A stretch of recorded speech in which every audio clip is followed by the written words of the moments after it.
Delight IAS के इस मंच पर मैं कीवी सिंह आप सभी का एक बार फिर से स्वागत करती हूं।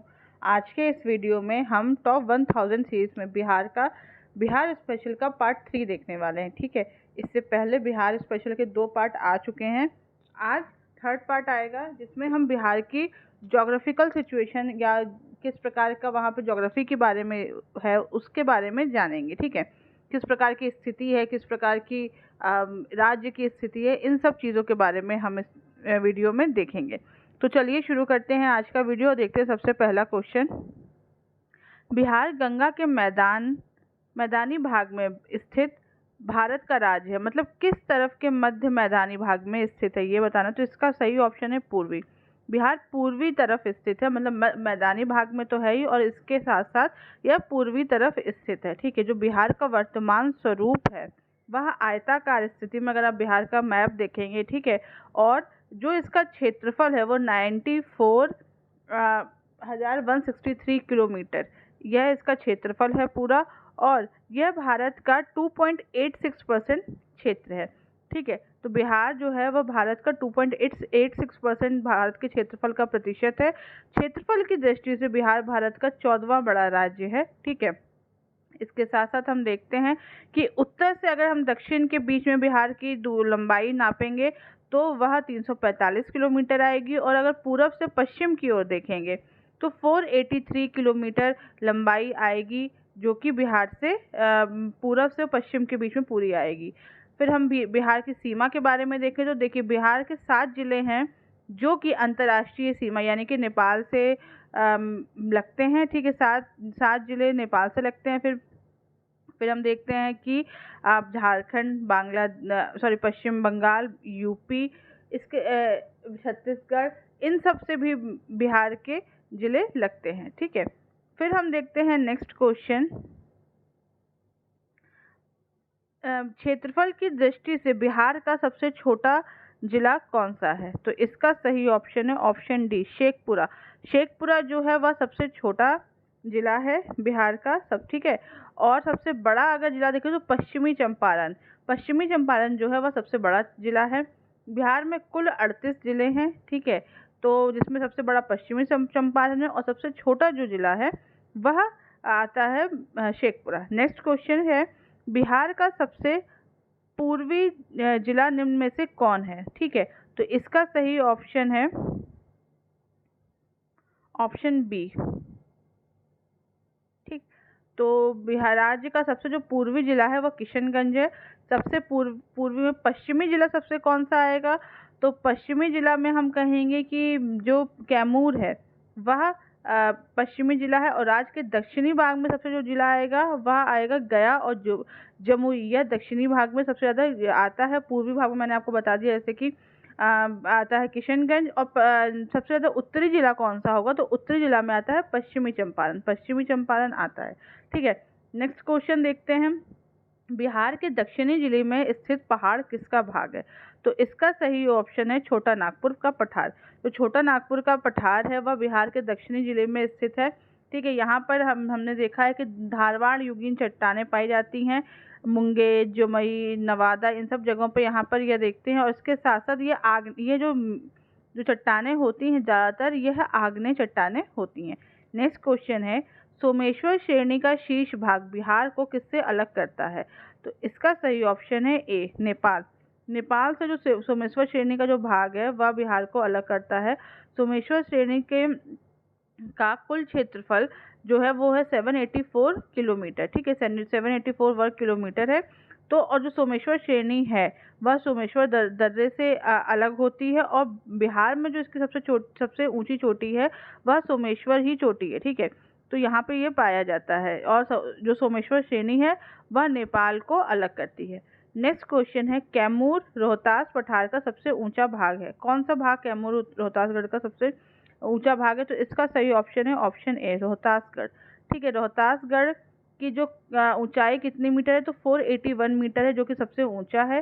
ठीक है, और जो ये पूरा पठार है इसकी औसत ऊंचाई है 300 से 450 मीटर के बीच में है, और जो सबसे ऊंचा जो रोहतासगढ़ है उसकी ऊंचाई है 481 मीटर। ठीक है, और हम देखते हैं कि जो ये जो इसका काफ़ी बड़ा हमें देखने को मिलता है, जो कैमूर पठार में हमें यहाँ पर बलुआ पत्थर की अधिकता देखने को मिलती है। कैमूर पठार में यहाँ पे हमें जो है बलुआ पत्थर की काफ़ी ज़्यादा अधिकता देखने को मिलती है। नेक्स्ट क्वेश्चन है, निम्न में से बिहार का कौन सा क्षेत्र सर्वाधिक वर्षा वाला क्षेत्र है? तो इसका सही ऑप्शन है ऑप्शन ए, उत्तर पूर्व का जो क्षेत्र है वह सर्वाधिक वर्षा वाला क्षेत्र है। यहाँ पर कम से कम 200 सेंटीमीटर तक की वर्षा पाई जाती है, ठीक है।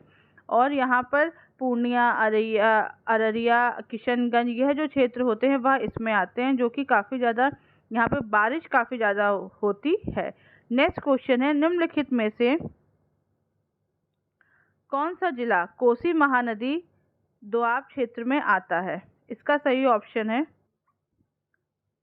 डी। इसमें जितने भी ऑप्शन है, ठीक है, इस जितने भी जिले हैं मधेपुरा, खगड़िया और सहरसा, यह तीनों ही के तीनों कोसी महानदी दोआब क्षेत्र में आता है, ठीक है। यह सारे के सारे इसी में आते हैं। और यह जो क्षेत्र होता है यहाँ पर बारिश का जो कहा जा सकता है, बारिश की वजह से यहाँ पर काफ़ी ज़्यादा इशू होता है, बहुत ज़्यादा बाढ़ का हमें इशू देखने को मिलता है, ठीक है। और कोसी के बारे में आता है, कोसी को बिहार का शोक कहा जाता है, काफ़ी ज़्यादा उसकी कोसी नदी की वजह से बिहार में काफ़ी ज़्यादा बाढ़ आने की स्थिति बनी रहती है। नेक्स्ट क्वेश्चन देखते हैं, बिहार में अफवाह प्रणाली का आधार कौन नदी है? तो इसका सही ऑप्शन है गंगा। गंगा नदी बिहार में जो अफवाह प्रणाली है उसमें सबसे ज़्यादा जो बड़ा योगदान है वह गंगा नदी का है, ठीक है। और गंगा नदी में हम ये देखते हैं कि जो गंगा नदी बिहार में काफ़ी अच्छे तरीके से काफ़ी सारे बक्सर से प्रवेश करती है, ठीक है। उत्तर प्रदेश से बक्सर, जब बिहार में बक्सर ज़िले में आते हैं तब यह प्रवेश करती है और वहीं से ये पूरी शुरुआत होती है और फिर हम देखते हैं कि ये पश्चिम बंगाल में चली जाती है और वहीं पर नई नदी का निर्माण होता है। अब जब हम नेक्स्ट क्वेश्चन है इसका, गंगा नदी का बिहार में प्रवाह क्षेत्र कितने वर्ग किलोमीटर है? तो इसका सही ऑप्शन है फर्स्ट ऑप्शन 15165 किलोमीटर, यह इसका पूरा प्रवाह क्षेत्र है, ठीक है। और जैसे हमने देखा गंगा नदी की कुल लंबाई कितनी है, तो 2500 किलोमीटर है, ठीक है। और हम ये देखेंगे कि गंगा नदी बिहार में कितने किलोमीटर प्रवाहित होती है, तो 445 किलोमीटर होती है और जिसका प्रवाह क्षेत्र है वह पूरा इस तरीके से दिया हुआ है 15165 वर्ग किलोमीटर, यह इसका प्रवाह क्षेत्र है। नेक्स्ट क्वेश्चन है, घाघरा नदी बिहार के किस जिले में गंगा से मिलती है? तो इसका सही ऑप्शन है सारण। सारण जिले में घाघरा नदी बिहार में गंगा से मिलती है, ठीक है। और घाघरा नदी की बिहार में जो टोटल लंबाई है वह 83 किलोमीटर के नाम से है और घाघरा नदी को लखनदेई, कर्नाली और तेजा इन नदियों के नाम से भी जाना जाता है, सरयू नदी के नाम से भी जाना जाता है और इसका जो उद्गम स्थल है वह नेपाल में है।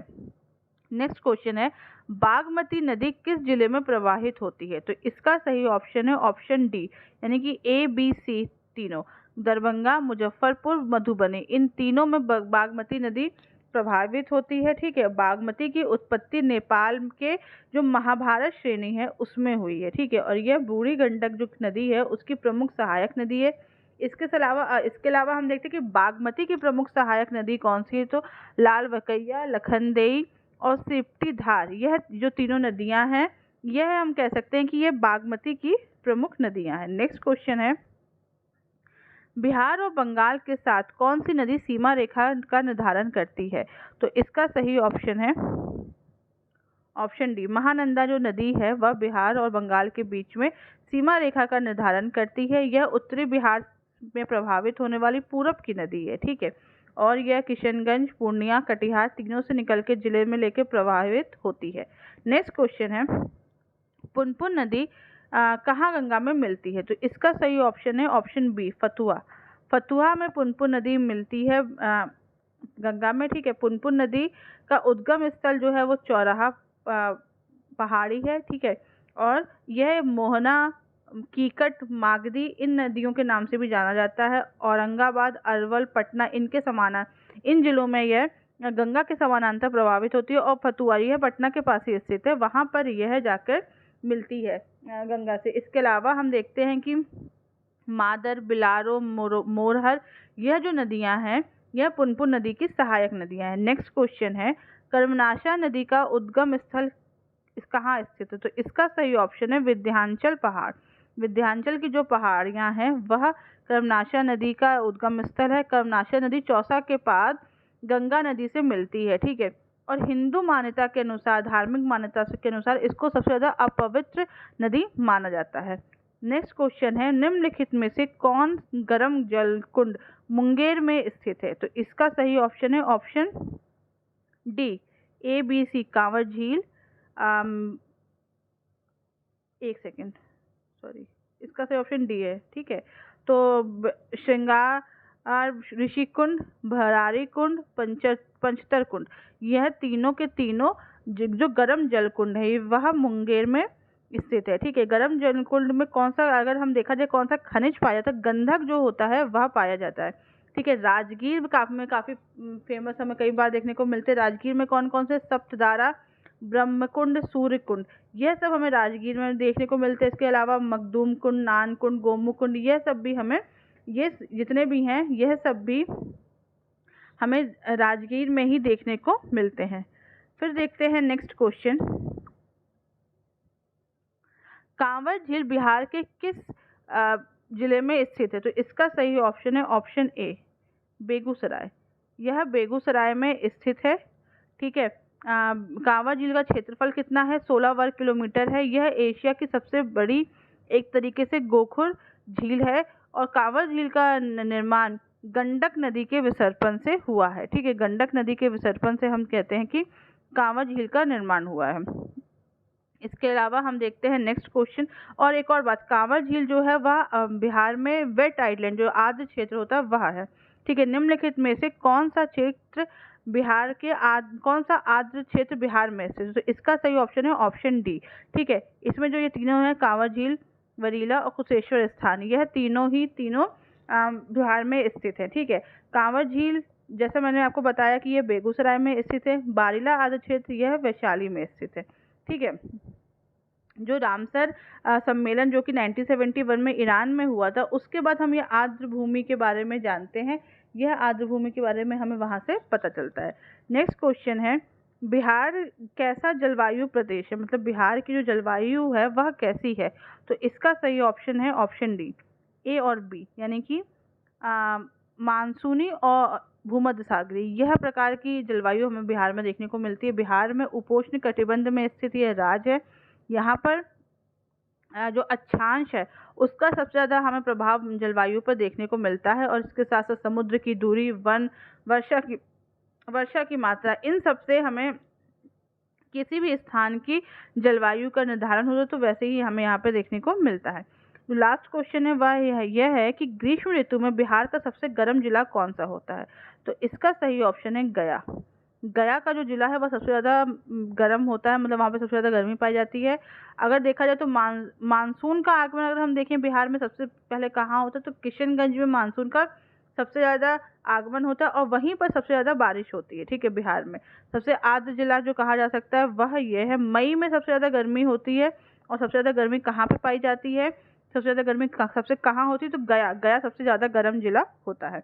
तो आज के वीडियो में बस इतना ही, ठीक है। इसमें बिहार के ज्योग्राफी के काफ़ी क्वेश्चन, जो इम्पोर्टेंट क्वेश्चन है, जो आपको फ्रीक्वेंटली हमें कई बार रिपीटेड मिले हैं, उन सभी का इसमें कलेक्शन आपको मिलेगा, ठीक है। आपको इसका PDF हमारे टेलीग्राम ग्रुप पर मिल जाएगा और अगर आपको इससे कोई भी डाउट हो तो आप मुझसे कमेंट बॉक्स में पूछ सकते हैं। Thank you so much.